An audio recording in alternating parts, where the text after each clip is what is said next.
And we're on to the last couple topics of the Wealth Steps order of operations. We're in step 4, part of the working years. And this one, we're going to talk about Rule of 72, 4% rule, tax planning accounts, and automated contributions. So when I put together a financial plan, I'm working through all of the Wealth Steps order of operations, anywhere from 30 to 40 hours of in-depth review of what's going on inside of your personal financial situation. We're talking about the basics of where you're at as far as your mindset goes, what you're thinking about either retiring or your working years. We talk about a lot of the money principles, values. We work through the cash flow mastery, where we talk a lot about setting up the right account types, the right roles of employer benefits, and all these different basics of personal finance. But there's a point at which we nail all of those decisions and we get them right, and you're set up on a financial plan. But there's a couple things that are good to know, and these are basic financial principles. And so the rule of 72 is basically a rule that says if you take the number 72, you can figure out what interest rate you need to get on a return over a set period of time. And you can work it backwards. You can figure out the time it would take to earn a certain amount of money, or you can figure out the percentage needed to earn a certain amount of money. So these little concepts, they're cool to know in the back of your head, but they also help you out as far as giving you a starting point of the direction that you need to go.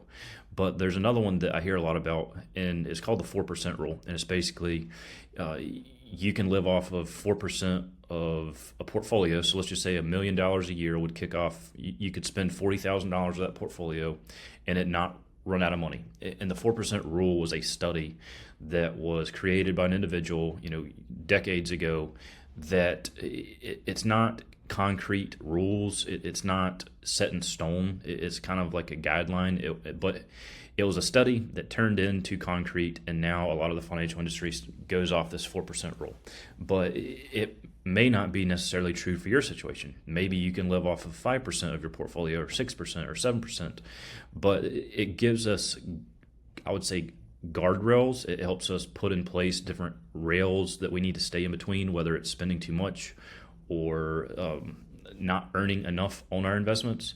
So once we can figure out and start dialing in on how much do we need, how much can we spend in retirement, and if we figure out, hey, you've already accumulated $3 million and you're 47 years old, then you could probably go ahead and exit the workforce. But you don't want to exit the workforce before you build out these I call them playbooks. And we got to figure out what's the next step in your specific playbook.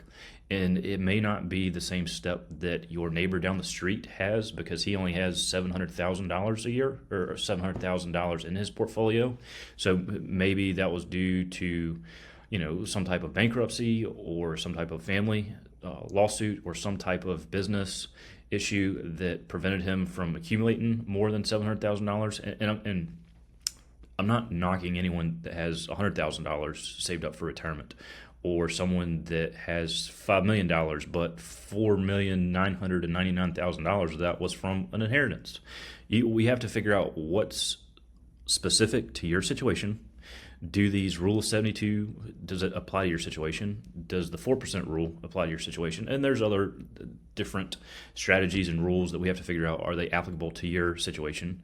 But the big thing whenever it comes down to funding your accounts for retirement is setting up the right tax account. So whether that's a traditional IRA, and that's going to be a tax deferred account, or a Roth IRA to where you're paying taxes on it now at your current tax rates, but whenever the money comes out in retirement, you're going to take it out tax free. So we have to figure out, what accounts do you need? Do you need 401ks? Do you need tax deferred 401k like a traditional 401k? Do you need a Roth 401k, Roth IRA, traditional IRA? It gets kind of mundane, but we do need to just go through this topic area and figure out what it is that you need.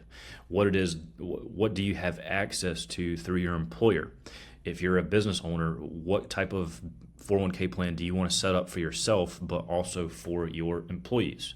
And so once we get tax plans set up, figuring out what type of account we need to set up. Then we have to set up automated contributions, or figure out, do we want to do it on a monthly basis? Do we want to do it on a quarterly basis? Or do we want to come in and make one deposit one time a year into this 401k? Or, if you're a business owner, are you making matching contributions for your employees? So the last three topic areas, these working years, and I definitely have oversimplified a lot of this stuff in the working years. It's understanding this.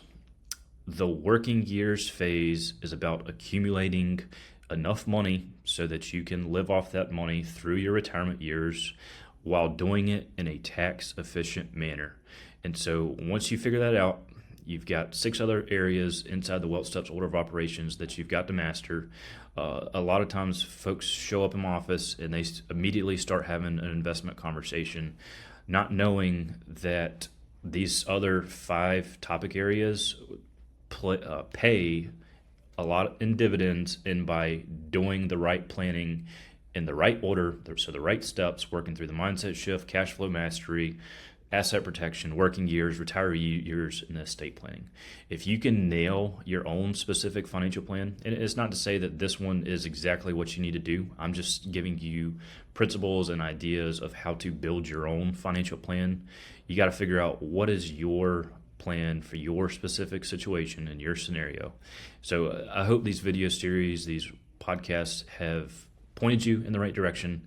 And so we're going to round out this step 4, working years in the Wealth Steps order of operations, and we're going to start moving into the retiree years, which is step 5, and we will finalize it with the estate planning when we talk about legacy and values. So it's a lot for this episode, and we'll see you in the next one.